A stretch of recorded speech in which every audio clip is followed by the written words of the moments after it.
Oi, gente, tudo bem? Eu sou o Miguel, sou professor de história de vocês. Tem uma lista que você tem que fazer antes de poder fazer essa aula, que é a nossa primeira aula de história, e vai ter também uma lista que é para fazer depois da aula. A primeira lista são de questões do Enem, então se basicamente questões do Enem não, porque não tinha, só tinha duas questões sobre esse assunto, não é um assunto muito que cai, mas é um assunto importante para poder entender os assuntos posteriores.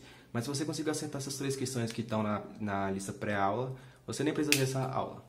Aí, se você ver a aula, tem mais as 20 questões da pós-aula, que eu vou dar o gabarito e as respostas na próxima aula. Então, a aula de hoje vai ser sobre pré-história e antiguidade no Crescente Fértil. Então, já que o Theo mandou, né? Eu estou pedindo para vocês se curtirem o vídeo e se inscreverem no nosso canal. Outra coisa, eu queria agradecer também ao Theo por estar fazendo esse projeto aí, muito importante. E vamos começar, né? Tá. Primeiramente, eu tenho que explicar algumas coisas. As pessoas sempre têm dificuldade, então eu sempre explico. Que século é esse aqui? Século XIX. Não.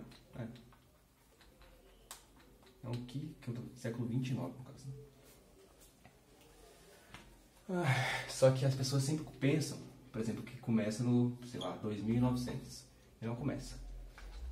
Então, para saber que ano que começa um século, que é sempre numerado em números romanos, você vai pegar o primeiro número, então, século XII.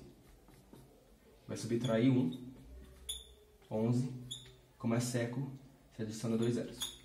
Então, não, é 11, né? Isso. Então, o século XII começa em 1100. É isso. Século XX. Menos 1, 19. Mais 2 zeros, começa em 1900. Bem simples, né? Mesma coisa ao contrário. Século VII, antes da Era Comum. Já vou explicar. 6, né? Menos 1. Século 2 zeros. Começa no ano de 600 para trás. Tá. A maioria dos livros ainda vão usar AC e DC. Antes de Cristo, depois de Cristo. Mas eu vou usar AEC e EC. Antes da Era Comum e na Era Comum. Que é basicamente o antes de Cristo, depois de Cristo, só que eu sou um menino laico, então eu vou usar AEC, que é a maioria do que os historiadores preferem usar hoje em dia. Mas às vezes eu vou esquecer, então eu vou usar o AC e DC. Tá, então vamos começar. Para poder começar, eu vou explicar sobre os períodos da pré-história. Então, a pré-história é todo o momento histórico antes da história. O que significa isso? Que é antes de que as pessoas possam registrar a sua história na escrita. Então, a pré-história é todo momento antes da escrita. Em cada povo diferente. Então, por exemplo, os vikings, os nórdicos, só vão sair da pré-história por volta do ano 800. Na verdade, no ano 1000. 800 eles entram na Idade do Ferro. Então, no ano 1000, que é quando acontece a cristanização e o uso de runas, que finalmente o latim é usado, né? É um pouco mais complicado. Então, cada povo vai ter um período histórico diferente, mas são sempre os mesmos períodos. Então, são divididos em dois a pré-história. Em Idade da Pedra. Nossa Senhora.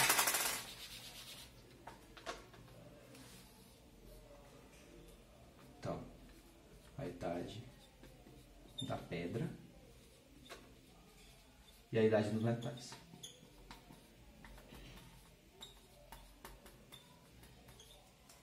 Certo? A Idade da Pedra é dividida em duas, em três, mas em duas. Então, a Pedra, Idade, é dividida em três. Paleolítico, que significa Pedra Velha. Mesolítico, que é o período intermediário. E Neolítico, que é a Nova Pedra. Idade da Pedra Lascada, Idade da Pedra Polida, o período intermediário entre os dois. Depois, na Idade dos Metais, a gente vai ter duas idades. A Idade do Bronze e a Idade do Ferro. Então, são 4, né? Para reescrever. São os 4 períodos que se passa antes da história. Começando com o início do Paleolítico, há 2,5 milhões de anos atrás, quando os primeiros hominídeos surgem, até 10.000 AC. 10.000 AC vai começar o Neolítico. O que acontece no Neolítico? O fator mais importante, que é chamado de Revolução Agrícola.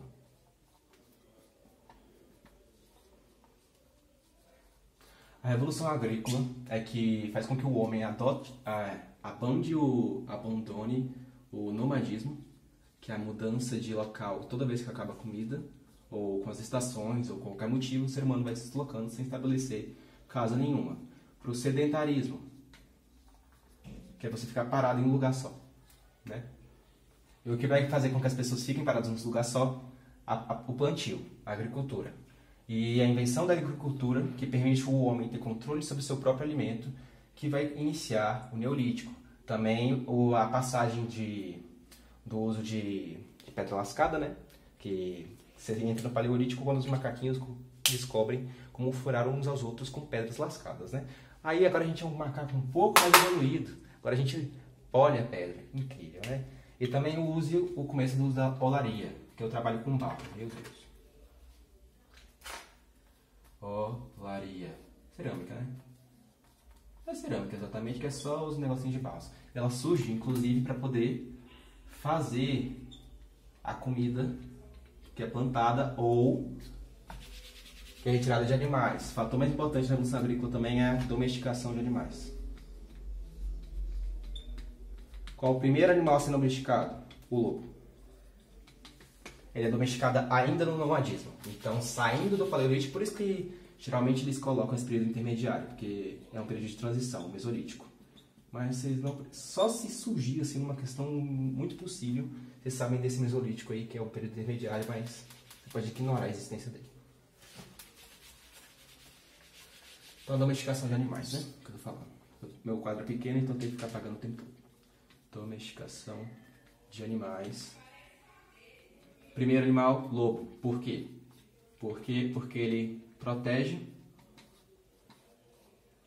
e ele ajuda na caça.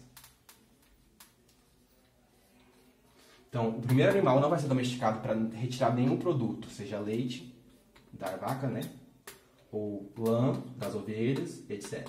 Qualquer animal. Pelos também que são usados para tecelagem. Então, o primeiro vai surgir ainda na sociedade nômade para proteção e ajuda na caça. Ele é bem eficiente. Então, realmente o lobo é o primeiro amigo do homem. Ele surge aí. Ele passa a ser o cão, né?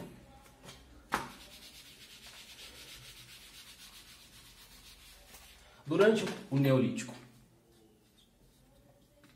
essas transformações agrícolas vão gerar concentrações de pessoas, né?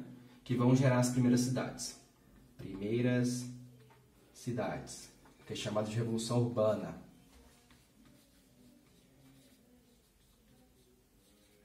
A Revolução Urbana acontece na Mesopotâmia, no Crescente Fértil, por volta de 6.000 até 3.000 a.C., quando acaba o período tardio Uruk, mas eu vou explicar. A primeira cidade na Mesopotâmia provavelmente... tem outra lá, que surgiu por volta dos anos 6.000, mas a mais importante do período é chamada de Uruk. Uma das primeiras cidades da humanidade.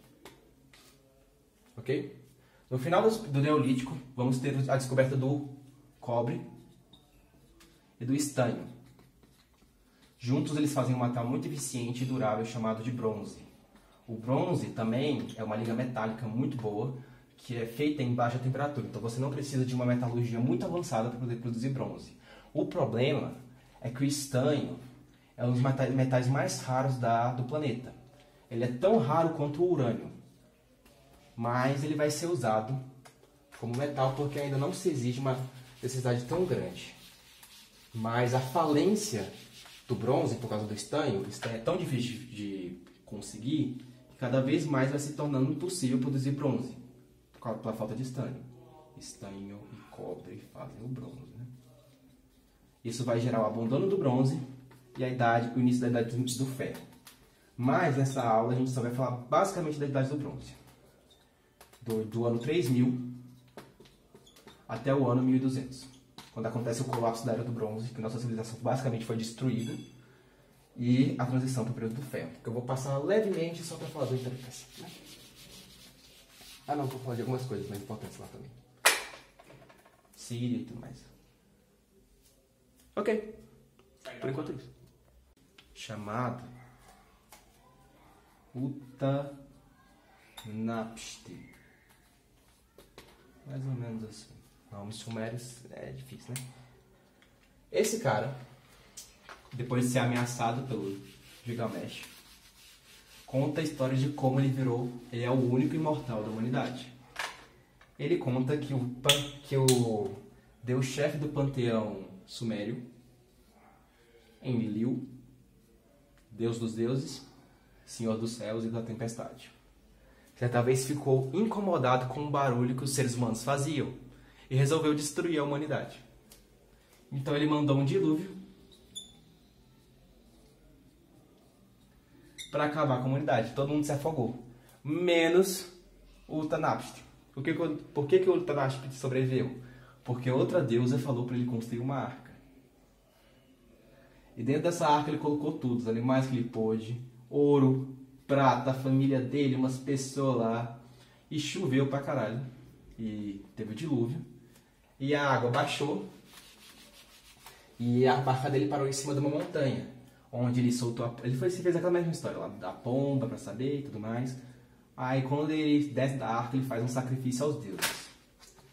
E os deuses, depois de terem destruído toda a humanidade, eles não tinham mais sacrifícios com os quais eles poderiam se alimentar. Então eles estavam morrendo de fome. Quando eles sentem o cheiro do sacrifício de Utanapishtim, eles se deleitam e se arrependem de ter mandado matar a humanidade. Em recompensa, por ele ter sobrevivido, não sei qual é esse tipo de recompensa, mas tá, eles dão a imortalidade para ele e para a esposa dele. Então, o que a história quer dizer, basicamente, é que a imortalidade é impossível. E que o Utanapishtim só consegue a imortalidade porque teve um evento específico e muito característico que destruiu a humanidade inteira. Aí só por causa disso ele ganhou. Mas não dá, né? O que essa história também quer dizer? Essa história quer dizer que os deuses sumérios são arbitrários. Eles se irritam com os homens e mandam destruir eles. Eles são caprichosos, eles exigem as coisas, precisam ser adulados o tempo todo, senão vão destruir a quem cultua eles. Por que essa característica dos deuses sumérios? Por causa do lugar onde os sumérios viviam, a Mesopotâmia. O primeiro povo da Mesopotâmia, o povo sumério. Então temos a Península de Sinai, a Península Árabe, o Mar Pésico e os dois rios. O Tigre e o Eufrates. Mesopotâmia é o nome grego, porque é mais fácil de usar o nome grego nesse lugar mesmo, porque toda vez que um povo vai invadir a Mesopotâmia, eles vão mudar de nome. Então é mais fácil chamar de Mesopotâmia. Significa meso, no meio, potamos, rios, no meio dos rios. Uau, muito original, é. Quais rios? Tigre e Eufrates, que são os rios férteis que viviam num vale.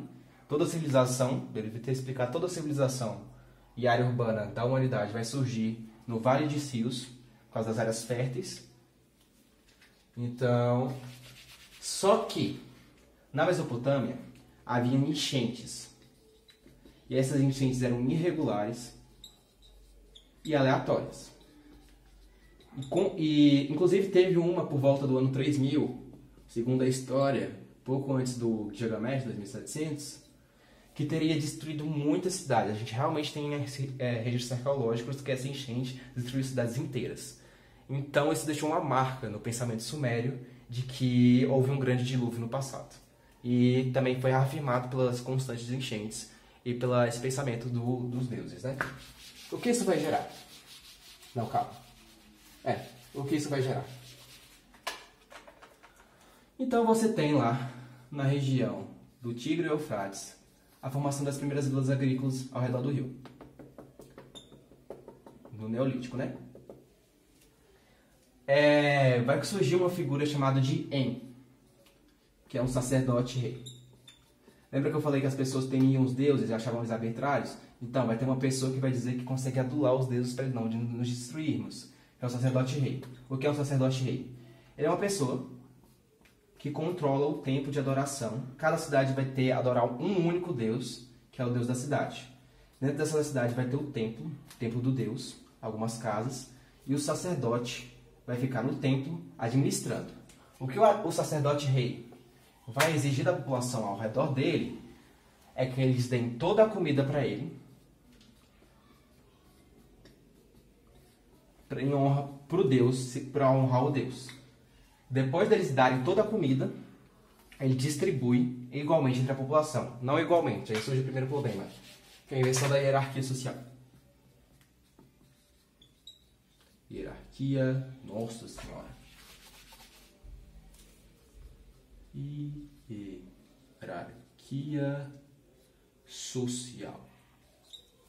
Ou seja, os sacerdotes e os próximos a eles vão receber porções maiores.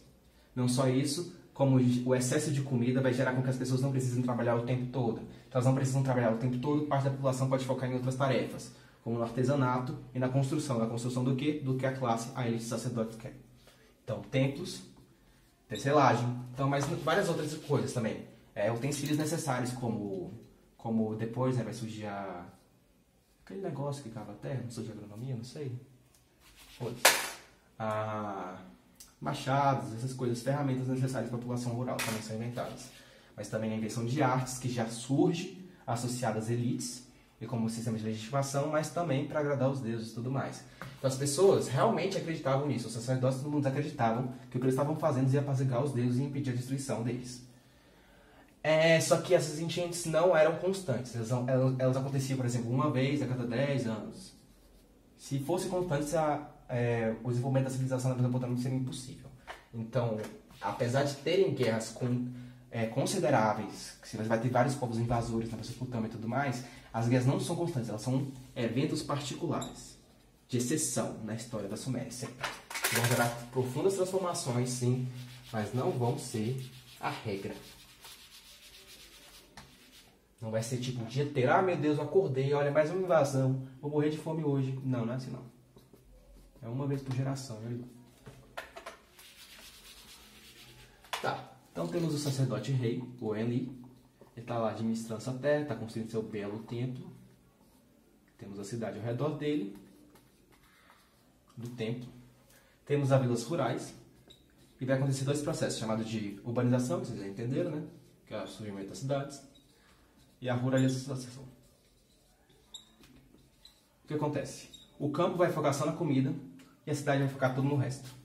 Então a urbanização e a ruralização é a divisão de tarefas entre o campo e a cidade. Antes as vilas agrícolas produziam tudo. Tudo era produzido nas vilas agrícolas. Agora, por exemplo, a olaria, que eu falei antes, é produzida só na cidade. Então uma vai ficar dependente do outro porque cada uma vai adotar tarefas específicas. Então, a urbanização inevitavelmente vai gerar ruralização. E a ruralização vai gerar urbanização. Então, são a divisão de tarefas entre dois polos civilizacionais. Ok. Certo? Aí o que acontece? Esse excesso de comida começa a gerar também diferenças, como eu falei, que vai gerando novas produções de artefatos, o uso do bronze e o uso de artefatos de ouro, por exemplo. Então você não vai precisar de mais de focar completamente, você vai querer outras coisas. E ao querer outras coisas, vai gerar as primeiras rotas comerciais da humanidade. As trocas comerciais. E às medidas que as rotas comerciais são formadas, ligando a Mesopotâmia a vários lugares do mundo. Então, por exemplo, para produzir o barco no Egito, não tinha madeira. Precisava de uma madeira específica chamada de cedro. Cedro só havia na Palestina. Hoje Israel e Palestina. Então eles precisavam importar e criando rotas comerciais para produzir os barcos que ajudavam, só que só no Egito eu vou explicar. Mas na Mesopotâmia você tinha importação de lápis azuli, por exemplo. Lápis azuli do Afeganistão, que é encontrado na Mesopotâmia. Que é usado para construir joias e enfeitar os templos aos deuses. Uma pedra rara, né? Lembra que eu falei que o estanho é um metal raro pra caralho? E o cobre é um menos raro, né? Mais comum. Para fazer o bronze. Elemento essencial desse período. Então, as rotas comerciais para conseguir o estanho são essenciais. Então vai achar pouquíssimas minas, uma na ilha de Chipre, e é só. E isso vai gerar intensas rotas comerciais que vão gerar disputas. Primeiras disputas. Uma cidade-estado vai crescer, e a outra cidade-estado vai crescer, e agora elas têm fronteiras muito próximas. E as fronteiras muito próximas vão gerar primeiras disputas pelas áreas agricultáveis, disputas pelas áreas agricultáveis. Mais posteriormente, disputa pelas rotas comerciais.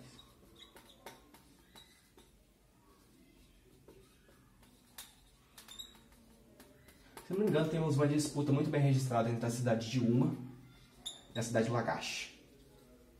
Que a cidade de Lagash simplesmente pegou um território que era da cidade de Uma e disse: isso é meu, e começou uma guerra entre as duas que durou basicamente 1000 anos. Mas tudo bem.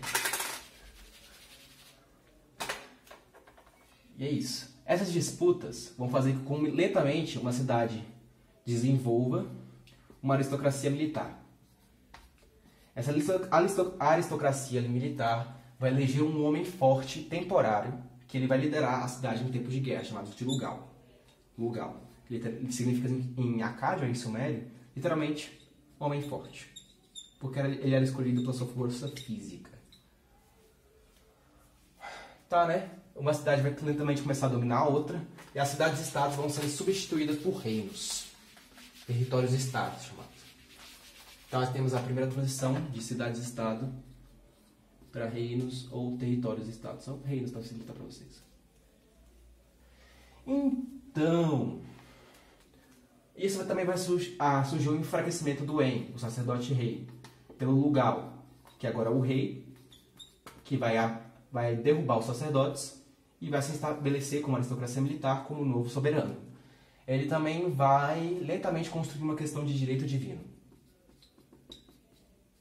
De que ele é o escolhido pelo Deus da cidade para liderar os homens em guerra e fazer as decisões do Deus, direito divino. Diferentemente do Egito, em que o rei do Egito só depois vai adotar o título de faraó. Ele é considerado um Deus-rei, ou seja, ele é a encarnação de um Deus.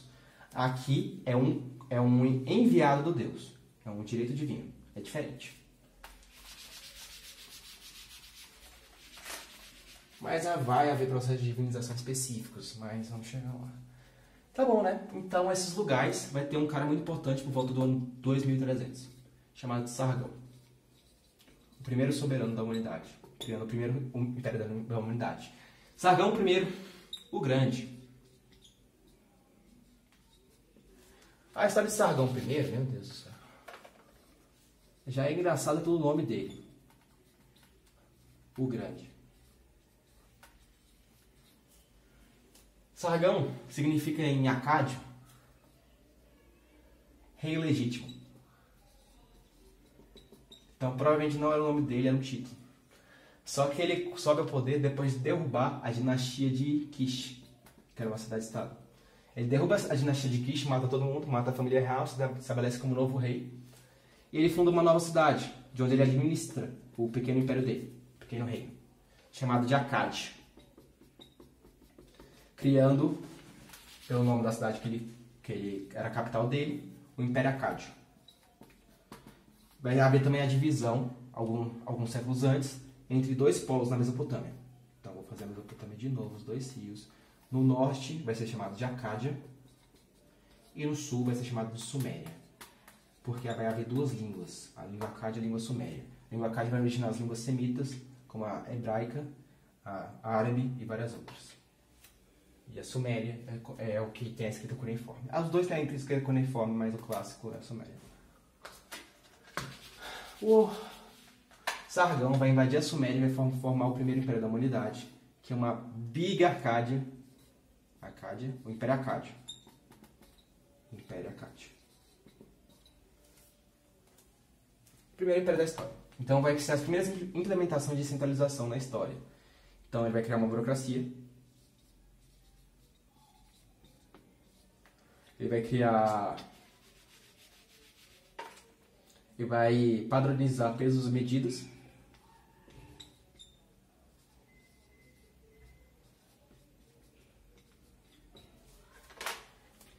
e vai trazer segurança.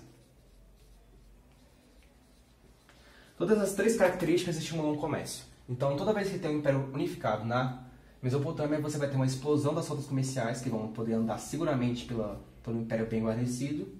Vai ter uma facilidade do comércio, né? Os pesos e medidas são os mesmos. E você, por exemplo, que eu vou mostrar, tem uma questão na lista pós-aula que, por exemplo, você vai ter sistemas judiciais em que, por exemplo, você não pagar uma dívida, a polícia pode ser acionada para prender você, já nesse período, para você ver. Bem avançado. O Império Acádio colapsa, como todo o Império da Mesopotâmia. Por quê? Porque primeiro foi a primeira tentativa. Ele não sobrevivia, não era muito difícil ele simplesmente colapsar, já que é a primeira vez que a humanidade estava fazendo alguma coisa daquele jeito, né? Ele colapsa, principalmente porque a Mesopotâmia é muito fácil de ser invadida. Ela é invadida por um povo chamado de Amoritas. E Gutos. Os caras com G também, mas os Amoritas são mais importantes. Os Amoritas vão criar uma cidade, depois de invadirem, chamada de Babilônia. A cidade é tão importante, chamada Cidade de Agentes Suspensos, que a terra de Acádia e Suméria não vai ser mais chamada de Acádia e Suméria, vai ser chamada de Babilônia. Tão importante essa cidade. Diziam que era a cidade mais bela do mundo. E aonde Alexandre o Grande vai se fazer sua capital depois de conquistar meio mundo. Tá, os Amoritas fundam a Babilônia e vai ter um cara chamado Hammurabi. Que vai criar o Código de Hammurabi. Código de Hammurabi. Ele vai reunificar as terras do Império Acádio, criando um Império Babilônico. Então, Império Babilônico. Esse é o segundo império. Primeiro temos o Império Acádio, depois o Império Babilônico. Esse aqui é o segundo. Hammurabi vai criar o Código de Hammurabi, que é um sistema de leis que é bem preservado até hoje, que diziam que tudo que você fizesse seria respondido na mesma medida, que nem a princípio de Talião na Bíblia. Então, tem uma lei lá. Se um arquiteto faz uma casa, e essa casa acaba desabando e matando o filho do dono, o arquiteto, eles vão matar o filho do arquiteto. Mesma medida. Se ele deixou que a criança morresse, a criança dele vai ser morta. Se você dá soco em alguém e essa pessoa perde 3 dentes, eles vão esmurrar a sua cara e fazer você perder 3 dentes. Muito igualitário, né? Não. Havia uma discriminação muito forte no Código de Hammurabi. Se você fosse um nobre e tocasse um escravo, você só era obrigado a pagar uma multa. Então, independente do número de dentes que ele perdia, você não precisava pagar muita coisa. Agora, se fosse um nobre com nobre, a lei seria a mesma. Então, eles teriam que socar o nobre até ele perder os dentes. Mas, se você tem diferença de classes, a pena é menor. O nobre sempre vai sair com uma pena menor se uma pessoa inferior foi a sofrida. Então, temos aqui o início da discriminação no sistema judiciário. Que delícia, né? O Império Babilônico colapsa. Não os segredos, né? No lugar dele vem o Império Assírio, que é conhecido pelo seu ápice militar e pela sua crueldade. Eles adoravam empalar pessoas. Vamos lá. Crueldade. Eles vêm do norte, nem de Acádia e da Suméria, mas bem mais no norte. No norte do Iraque hoje, no norte da Síria, é chamado de Assíria, né? Não é a Síria, tem 2 lugares, a Síria aqui, a Síria aqui. É um pouco complicado, mas é isso. Por que a Síria? Porque a capital deles era chamada Assur. Incrível, né? Então, primeiro império, Acádio, segundo Babilônico, terceiro Assírio. O Assírio vai coexistir com 3 impérios no mesmo período, que é o Império Egípcio do Novo Império, o Império Ixo, não, Império não é importante, e o Assírio, bem aqui. Então vai haver um equilíbrio de poder entre esses 3 impérios, até que acontece o colapso da Era do Bronze, que basicamente a humanidade foi destruída, e foi um milagre a gente ter sobrevivido, porque as cidades foram abandonadas, os registros históricos simplesmente desapareceram, então a gente não sabe o que aconteceu no período, só sabe que a civilização simplesmente deu errado. Teve a invasão do povo chamado Povos do Mas também, que afligiu e destruiu o reino do Egito, e esse aqui sobreviveu só o Assírio, certo? Com o colapso da Era do Bronze, a gente vai ter o abandono de uma classe, tanto no Egito como na Mesopotâmia, de uma classe escrita, que vive para escrever. Que no Egito são os escribas, né? Mas aqui pode ser de escribas. Né? Como todo mundo morreu, não tem mais escribas. Então eles desenvolvem um novo sistema de escrita muito mais fácil, que é o sistema alfabético. Que não é só mais democrático, como ele facilita as trocas comerciais. Outra coisa, o colapso da Era do Bronze vai gerar o colapso dos palácios. E vai trazer os novos governos que vão surgir depois dele muito mais próximos das reivindicações populares. Só isso. Mas de certa forma deu certo no final e acontece o fator mais importante, que o estanho se torna tão raro que eles abandonam o uso do bronze e usam o ferro. Isso. Começa a idade do ferro. Então vamos falar do Império Assírio, que agora que foi o único que sobreviveu, né? Então ele invade o Egito, invade a porra toda e cria um preconceito chamado de Império Universal. Um império que conquista todos os seus adversários e se torna a única força dominante do mundo. Não tinha ninguém. Quer dizer, tinha um povo, né? Os medos. Mas eles eram só uns povos bárbaros e aleatórios no norte das montanhas. A capital do Império Assírio muda de Assur para Nínive, que é onde se constrói a maior biblioteca do mundo na época, que era juntando conhecimento de todos os povos que eles conquistaram. O problema é por que o Império Assírio caiu. Eles conquistaram todo mundo, saqueando e destruindo tudo, né? Só que agora você saqueou e destruiu tudo, você não tem mais quem destruir. E se você não tem mais o dinheiro do saque da destruição, que era a base da sua economia, você não tem mais como manter seu império. E para você poder recuperar a produção que você tinha antes de você destruir, você teria que gastar mais do que você destruiu. Logo, o império colapsa. Logo depois do maior rei do Assírio, chamado Assurbanipal. Logo depois que ele morre, começa uma guerra de 20 anos pela sucessão, que fragmenta todo o império. E ele deixa de existir. E é isso. Mas antes, uma característica elemental do Império Assírio.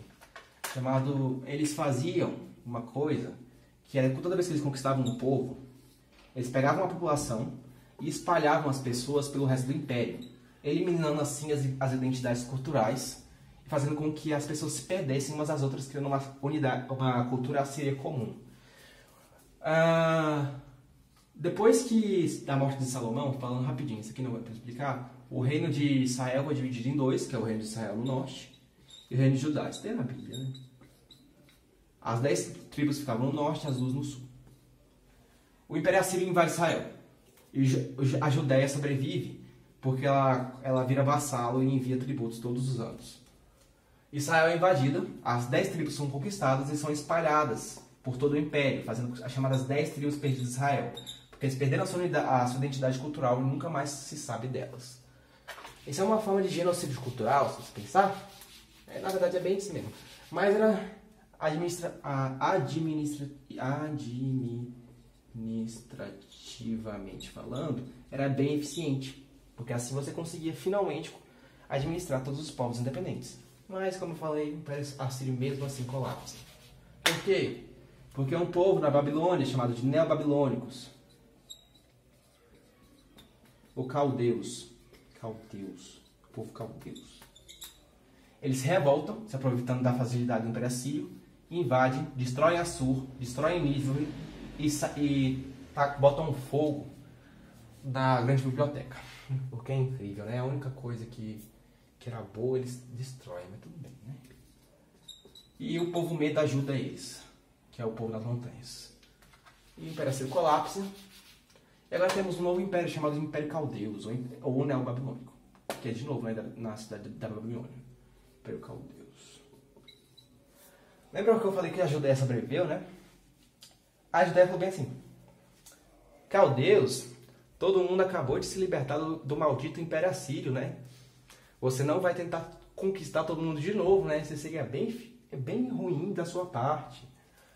Aí os caldeus falam: E eles conquistam mesmo assim. Eles invadem a Judéia, eles destroem o Templo de Salomão, destroem a cidade de Jerusalém, pegam todo mundo, deportam como escravos que passam a viver o chamado cativeiro na Babilônia. Que também é escrito na Bíblia, eu acho. Que é o período de 80 anos que os judeus ficam presos na cidade da Babilônia e longe da terra prometida deles. Tudo muito bom, tudo muito bonito. O Império Caldeus tá sobrevivendo, olha, finalmente o Império sobrevive. Mas ele não sobrevive em uma coisa só, lembra os medos? Então, um carinha chamado Ciro Gomes, não, Ciro Grande, que era o rei do povo persa, invade os medos e vira um império gigante. Ele invade os caldeuses e anexa como uma província, criando o Império Persa. E acabando para sempre com a autonomia da Babilônia, que sempre vai ser uma província de outros impérios a partir de então. Então, uma sucessão bem fácil. Acádio, Império Acádio, Babilônico. Tem uns intermediários, mas não é tão importante. O Império Babilônico, que é importante pelo Código de Hammurabi. O Império Acádio, que é importante pelo Sargão, que é o primeiro governante, primeiro imperador do mundo. Arcádios, Babilônios, depois vem os Assírios, os cruéis. Primeiro Império Universal. Sem opositores. E os Caldeuses, ou Neobabilônicos. Esqueci os caras aqui de novo. E finalmente o Império Persa.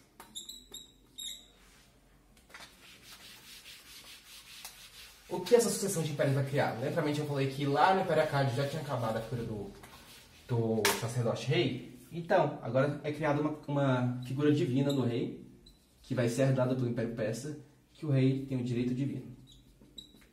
Que é por vezes, mas é um conceito muito abandonado, que eu não recomendo que vocês usem mais para entender, é chamado de despotismo oriental. É o conceito que, por causa desses processos aqui, uma característica elemental do Oriente é a sua centralização na figura de uma figura autoritária controlada por uma burocracia que oprime o povo. Só que essa ideia é completamente abandonada, porque é simplesmente uma forma de fazer com que o Ocidente seja o berço da liberdade, enquanto toda coisa que não seja europeia seja considerado autoritária e inferior.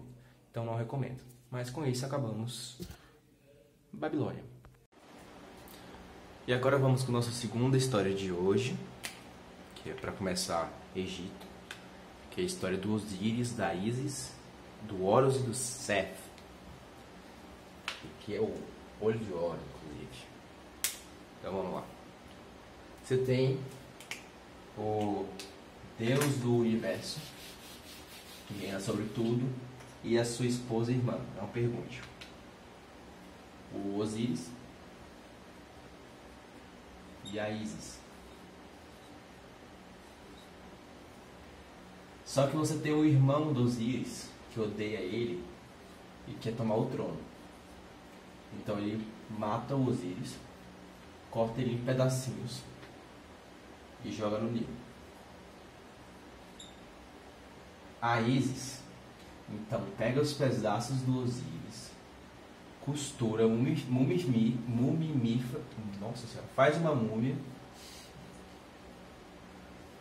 e com ele concebe um filho, que é chamado de Horus. Horus, então, crescido, derrota o Seth e vira o novo deus do mundo. Essa é a história, bem rápido. O que essa história quer dizer? O Horus, ele é o símbolo da ordem.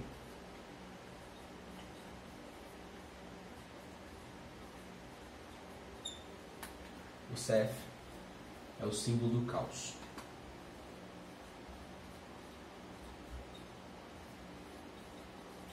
Então, para o egípcio, essa história que eu acabei de contar aqui está acontecendo o tempo todo, em todos os aspectos da vida humana. Então, o tempo todo, a ordem e o caos estão lutando entre si e a ordem vence no final. É um pensamento bem diferente, o oposto, né, ao pensamento mesopotâmico. Então, os deuses egípcios são obcecados por ordem, e que é o elemento mais essencial do negócio egípcio. Por quê? Porque a vida no Nilo era bem ordenada.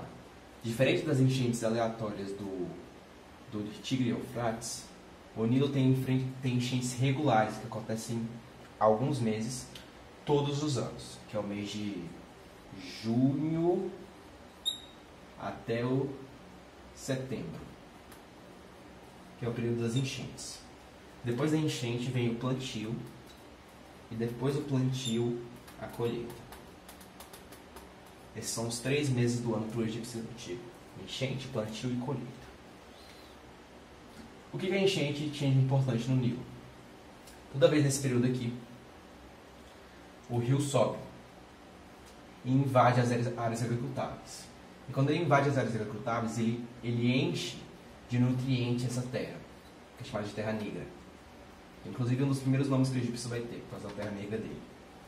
Essa terra enche de nutrientes que, inclusive, leva os sais que poderiam lentamente salinizar ela.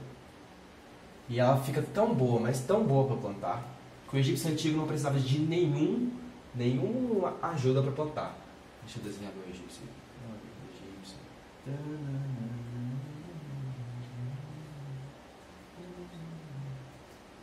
O egípcio antigo não precisava fazer nenhuma técnica complicada de plantio. Ele simplesmente jogava sementes e, na época do plantio, e depois colhia. Era só jogar sementes. E a terra era tão boa que ela fazia o resto.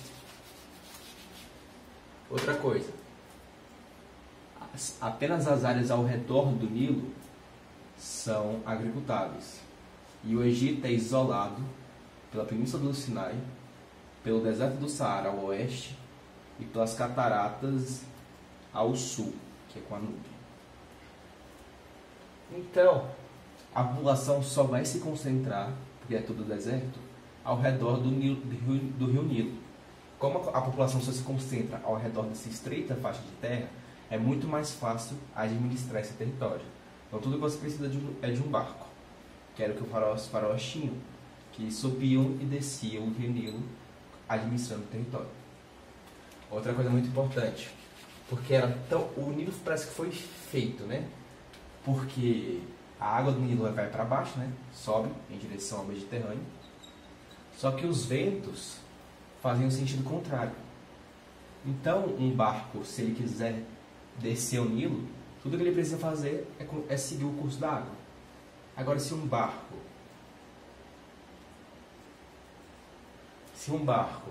quer subir o rio Nilo, ele usa as velas e o vento vai fazer o resto. Perfeito.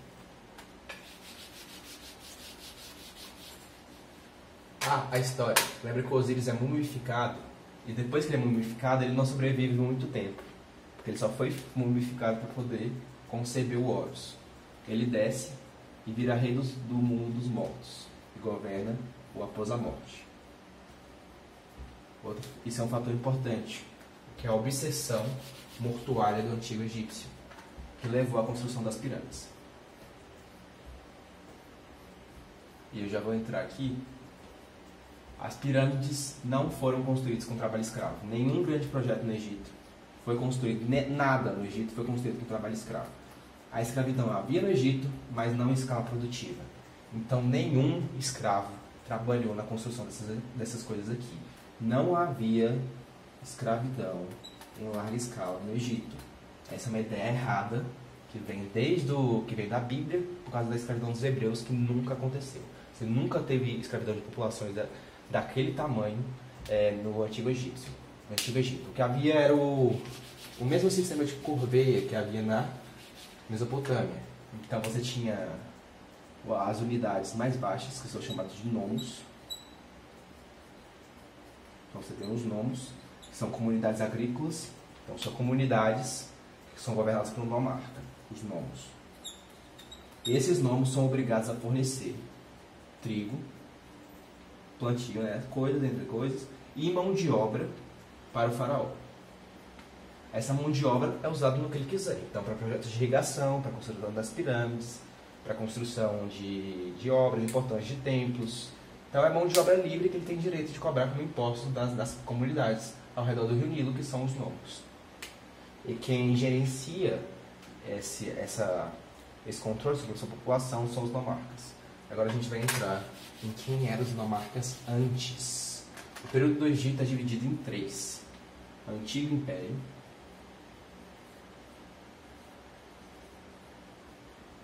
Médio Império e Novo Império.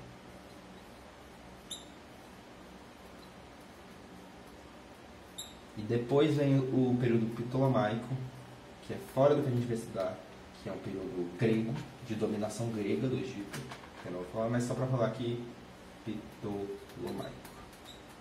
A última governante do período ptolomaico grega é a Cleópatra, viu? Então ela não é uma governante desse período aqui egípcio puro, mesmo de verdade. Do Egito verdadeiro, né? Então vamos lá. O Antigo Império. Primeiramente a gente tem um faraó chamado Names. O nome grego dele. Names. Que governou por volta do ano 3400. Bem antes, né? A unificação do Egito acontece bem antes da Mesopotâmica. E esse cara unificou os dois reinos que haviam se formado. Calma aí que eu tenho que explicar. Lembra que eu falei que o povo vivia ao redor do rio Nilo, né?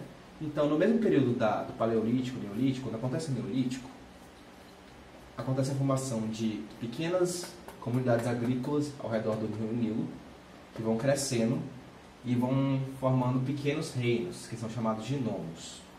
Esses nomos são governados por pequenos reis, chamados de nomarcas. O processo de unificação que acontece por volta do quarto milênio antes da Era Comum. Quarto milênio antes da Era... Só explicando, né? Quarto é 3, né? Menos 1. Mais milênio, que é 3 zeros. Então começa de 3000 para trás. Quarto milênio. Antes da Era Comum. Esses nomos vão se unificando lentamente por causa de guerras e formando dois grandes reinos. O reino do Alto Egito, embaixo. Reino do Alto e o reino do Baixo Egito.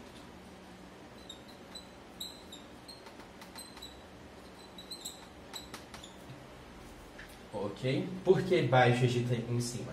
É porque isso é uma questão de relevo, da topografia do terreno. Então, quando mais próximo do rio, do mar Mediterrâneo, mais o terreno vai ficando mais baixo. Então, Baixo Egito. Quando você vai subindo o rio, o terreno vai subindo, formando colinas e montanhas. Então, Alto Egito. Tudo certo? Esses dois reinos vão ser unificados sobre um cara chamado Names. Primeiro faraó do Alto e do Baixo Egito, que era governando do Baixo, que invade o Alto Egito e forma um país só. E por boa parte da sua história, até muito tempo, os egípcios sempre vão fazer uma referência do seu país como se fossem dois países. Tem uma palavra para isso, mas não é. Aí você pensa, então quando unificou que começa o Baixo Império, o Antigo Império? Não. O Antigo Império começa por volta do ano 3000. Por quê? Porque a divisão é assim. Com um cara chamado Dionério. Que foi o cara que construiu a maior pirâmide. É porque entre ele e o Dionério faz várias transformações que vão gerar as pirâmides e vários projetos gigantescos, faraônicos, que vão mudar completamente a arqueologia que existia antes.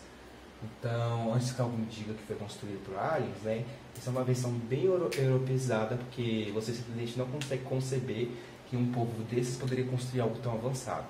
Isso é algo bem escroto, porque você tem registros de pirâmides construídas antes, pirâmides que deram errado, você pode ver os projetos de como eles tentavam construir. Então, isso é um pouco racista, mas um pouco muito.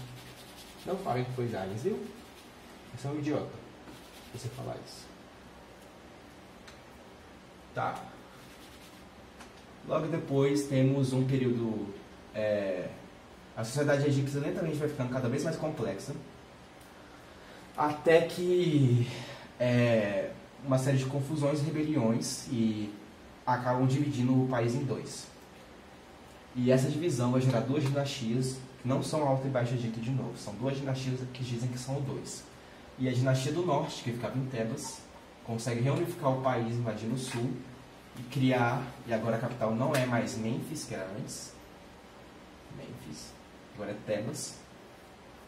E essa nova dinastia começa o Médio Império, que não vai ser governado mais de Mênfis, mas de Tebas. Essa é a única coisa que é importante. O Médio Império, o Antigo Império são a formação das características elementares do Egito. Então, a monarquia, o elemento essencial da sociedade egípcia antiga, que tudo se volta na figura do faraó, que é um deus rei. Como um deus rei se comporta? Com calma e benevolência. Por quê? Porque o deus egípcio não é um deus arbitrário. Ele é como o rio Nilo, calmo e benevolente.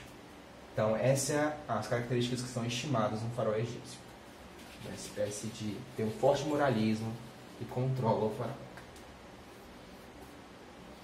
Okay? Já no Médio Império, essas características que foram desenvolvendo, a construção de grandes obras, o clero, que cuida do Amon, do Ra, esses deuses todos, a questão da monarquia, da característica de corte, da corte que ficava em volta do faraó, todos esses chegam ao seu ápice no Médio Império. Então, aquilo que foi desenvolvendo lentamente no Antigo Império chega ao seu ápice no Médio Império. O Médio Império também é caracterizado como um período de forte individualismo. Então, você tem várias obras literárias que deixaram alguns registros de alguns autores, tudo mais, apesar de ser uma forçação de barra um pouco do período, mas você pode colocar essa característica como um período de grande prosperidade e liberdade.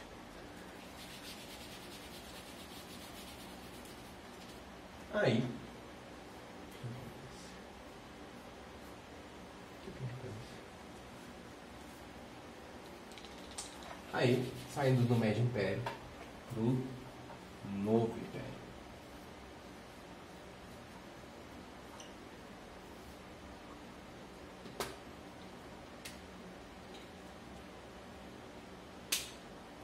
O Novo Império é o período que tem os faraós mais famosos do Egito, Antigo Egito, que são Ramsés II,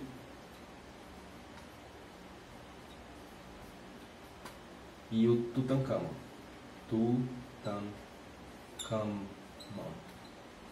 Ele é famoso, o Tutankhamon não foi um faraó tão importante. Ele morreu quando era muito jovem, então ele não governou por um período muito grande. A gente sabe, ele é muito famoso porque a gente achou a tumba dele completamente preservada.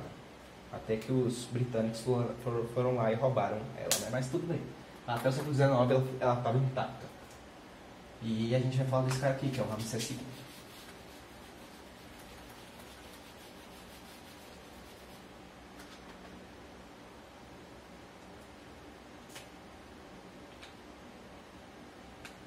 Eu esqueci de falar o que aconteceu entre o Médio e o Antigo Império, tá? Entre o Médio e o... Tá, vamos lá. Entre o Médio e o Novo Império vai acontecer uma invasão. O Egito vai cair em guerra civil, formar várias dinastias pequenas. Do norte vai vir uma invasão de um povo chamado de Hyksos. E do sul, os núbios. Os núbios vão instalar uma dinastia que é chamada de faraós negros. Que você vê, essas obras que eles fizeram no período são de pessoas da Núbia, no sul. Pele negra, né? Aí você vê esses registros. Então, esse é importante hoje, que caiu inclusive uma questão do pai já sobre isso, simplesmente por causa de novas observações sobre o Egito Antigo e tudo mais. E um período em que geralmente é associado e representado com muitas pessoas brancas, apesar do período ptolomaico isso está certo, mas o período antigo isso é completamente errado. Mas de forma geral, é difícil de falar em questão de raça no Antigo Egito, porque eles não tinham a mesma percepção de raça que a gente tem hoje por causa do colonialismo. Mas provavelmente a cor deles era bem mais próxima do núbio já, mas foi uma grande não foi um período muito bom para o Egito, mas um período de grande destaque para os núbios ao sul, já que o reino da Núbia conseguiu não só dominar o seu vizinho ao norte, que era bem mais próspero, como instalar uma dinastia controlando ele. Só que isso não vingou, esse sistema de dinastias paralelas e estrangeiras, até que uma consegue se impor, expulsar os estrangeiros e começa o novo império, né? É isso. E o novo império, temos esse cara chamado de Ramsés II. Ele governou por 80 anos. E viveu por Ele governou por 70 e veio por 96, alguma coisa assim. 70 anos e veio por 96. Ele teve uma expectativa de vida que era o dobro. Não expectativa de vida não, ele viveu o dobro da expectativa de vida média de um egípcio no mesmo período. Então, quase todos os súditos, quase todos os filhos, todos os funcionários do governo tinham morrido antes dele. Então, as pessoas que viviam quando ele morreu nunca tinham conhecido nenhum outro faraó. E elas temiam que quando ele morresse, o mundo ia acabar. E tecnicamente foi o que aconteceu, porque ele morre no ano de 1200.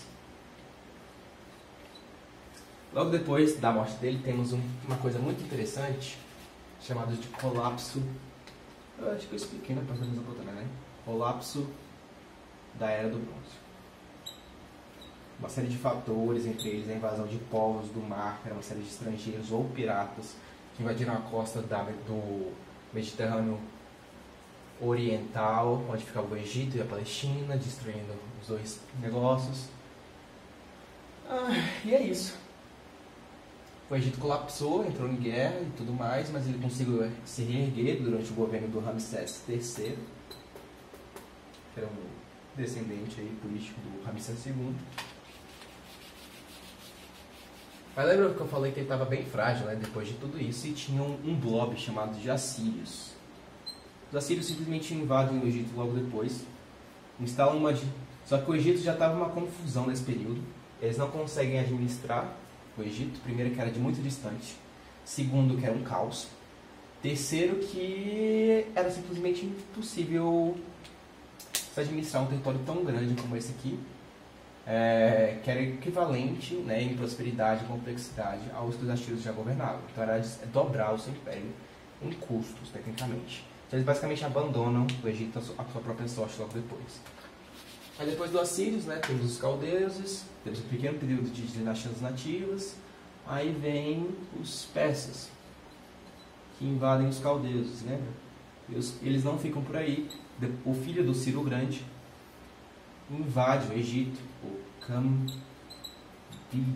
Cambises, alguma coisa. Ele invade o Egito e conquista e adiciona como mais uma província do grande Império Persa. E assim acaba também o período autônomo do Egito. Você ainda vai ter o período ptolomaico, que é o período da Cleópatra. Só que é um período bem complicado, porque a elite grega impõe um primeiro sistema de caças raciais da história. Não da história, né? Porque temos na Índia, mas esse aqui era por causa da cor da pele. Então, quanto mais branco e mais grego você pudesse provar sua linhagem grega, você tinha status cada vez superiores nas caças sociais. Então, temos o primeiro exemplo de racismo estrutural aí, que foi inventado pelos gregos no seu governo no Egito. Aí depois do período ptolomaico, acaba completamente a autonomia do Egito, ele só vira uma província do Império Romano, né? Aí já vamos chegar lá, e com o Império Persa a gente acaba.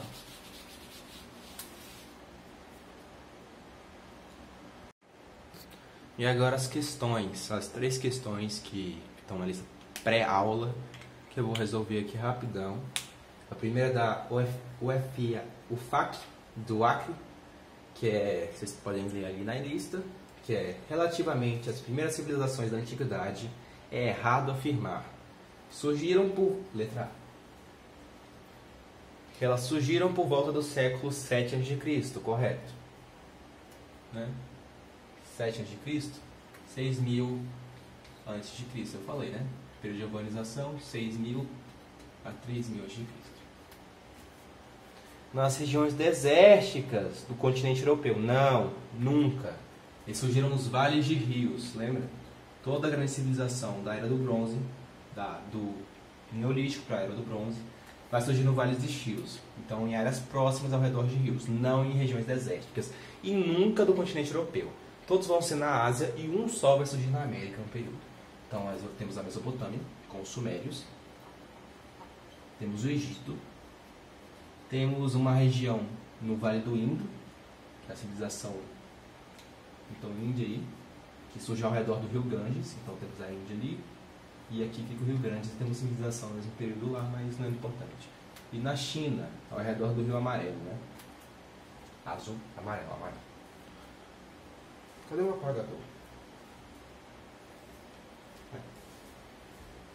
Esqueci de colocar o B aqui. A gente vai cortar essa parte. Aí, do continente europeu, então não, né? Nunca. O continente europeu vai ficar, até o final da Idade Média, ele sempre vai ser periferia. Letra B. Ah, então ele quer errá-la, já é letra A. A gente pode ver quais são as próximas, né? A maioria dessas civilizações desenvolveu-se nas proximidades de grandes rios, perfeito, aproveitando o regime de suas águas, que favorecem a fertilidade da terra e a prática da agricultura. A B é porque que a de cima está errada. Então essa aí é perfeita. Inclusive podia resumir minha aula nessa frase aí.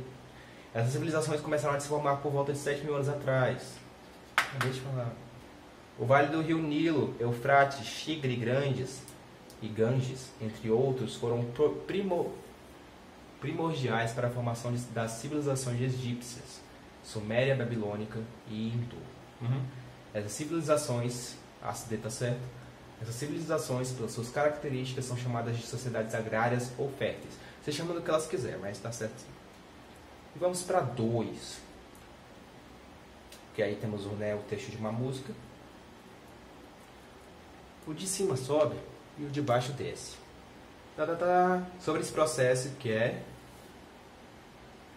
a vida em cidades. Processo que passou a ser significativo na história a partir do 4º milênio a.C.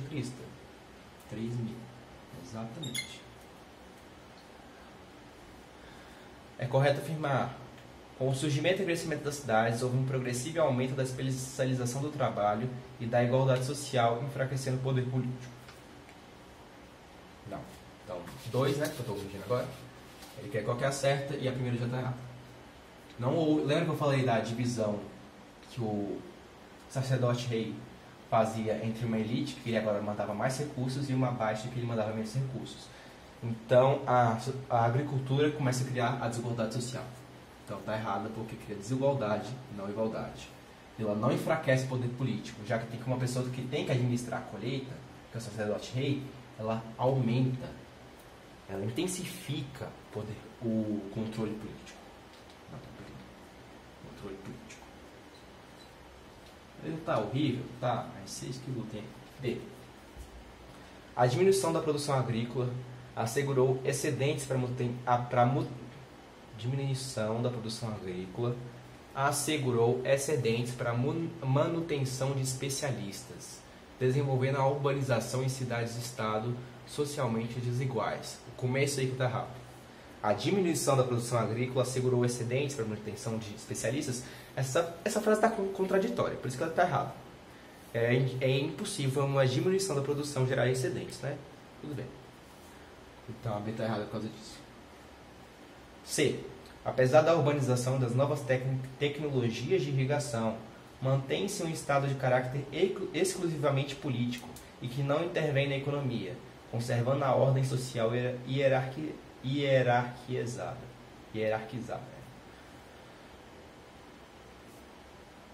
Isso aqui não é um anarcocapital, né? Então a sociedade, o Estado surge controlando quase toda a economia. Então lembra, o sacerdote rei administrando todos os recursos? Então não é um anarcocapital, senão não teria nem havido civilização. Então você está errado. Porra de não intervir na economia. D. Sedentarização do homem, o desenvolvimento das cidades, a especialização do trabalho e uma sociedade socialmente desigual levaram à construção de polos de poder como o templo e o palácio. Olha que lindo, que poético essa aqui tá. D, tá certo, é a D, viu? Próxima, que é a nossa 3. Ah não, tem uma letra E, né, ainda. Deixa eu ver por que a E tá errada. Não pra você. Mesmo se legitimando através de conquistas militares e como mediadores entre o mundo terreno e o mundo divino, os soberanos separam a esfera política da religiosa. Essa frase está contraditória em si mesma. Como é que eles podem juntar o mundo terreno e o mundo divino e separar a esfera política da religiosa? Não, né? Política e religião eram uma só. Sacerdote 6. Os governantes são literalmente sacerdote 6, o nome dos caras. Então isso é meio difícil, né? Então letra E tá errado. O Estado sempre vai misturar com a religião até o Estado moderno, no século XVIII. Século XIX. Né? 3. Ele quer saber qual dessas afirmações está certa. Letra 1. I, né? As condições ecológicas explicam por que a agricultura de irrigação era praticada através de uma organização individualista. Não. Individualista, como eu já falei, não é um capistão. Então, nenhuma organização agrícola surge com individualismo. Se surgisse como uma organização individualista, você não precisaria nem de civilização. Então, a gente ainda estaria lá, nas nossas vilas agrícolas, cada um cuidando da sua vida. Isso não existiria civilização. Não estaria nem aqui dando essa aula para vocês. Então, individualismo é o caralho. Tudo coletivo. Comunista, individualismo. Individualismo.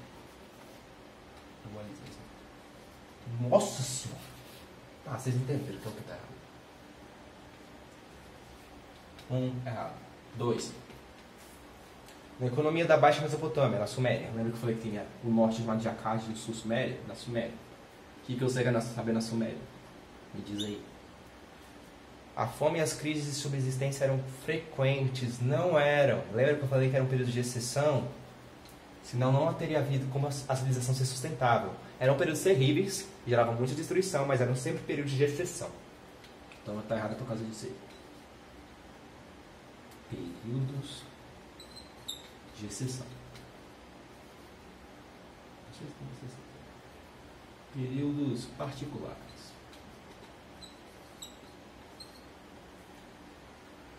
Se você tem guerras constantes, você tem tipo República Centro-Africana. Você não consegue desenvolvimento econômico com guerras constantes, crise de subsistência. Então a 2 está errado. 3. Na Suméria, Baixa Mesopotâmia, ele usa as duas palavras. Os templos zigurates. Ah, esqueci de falar o que é um zigurate. Rapidão. É um templo todo. Ele é construído dessa forma aqui. Ele é uma pirâmide de degrauzinhos. São zigurate. É uma palavra genérica para templo todo. Os templos zigurates foram construídos graças à riqueza que os sacerdotes administravam, à custa do trabalho de grande parte da população. Perfeito. 4. A presença do rio Tigres e Eufrates possibilitou o desenvolvimento da agricultura, da pecuária, e também a formação do primeiro reino unificado da história. Perfeito. Peracade. Então é a 3 e a 4, que é a letra 3 e 4 são verdadeiras. B. E com isso acabamos nossa aula. Vocês têm que fazer aí a lista de 20 exercícios depois dessa aula. E é muito exercício, então vocês que lutam. E eu vou resolver na próxima aula, que a gente vai falar de Grécia Antiga. Tchau!